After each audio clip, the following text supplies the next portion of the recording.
สวัสดีจ้ามากินข้าวกับยายแม็กจ้าพี่น้องวันฝนตกนะคะต้มจืดลูกชิ้นจ้าพี่น้องจ้าต้มจืดลูกชิ้นร้อนๆนะคะ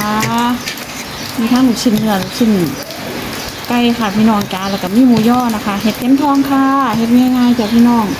หมูทอดก็มาจากพี่น้องจ้าหมูทอดอร่อยๆนะคะมากินข้าวกับยายแม็กด้วยจ้าวันที่ฝนตกนะคะมาแซ่บๆกับยายแม็กจ้า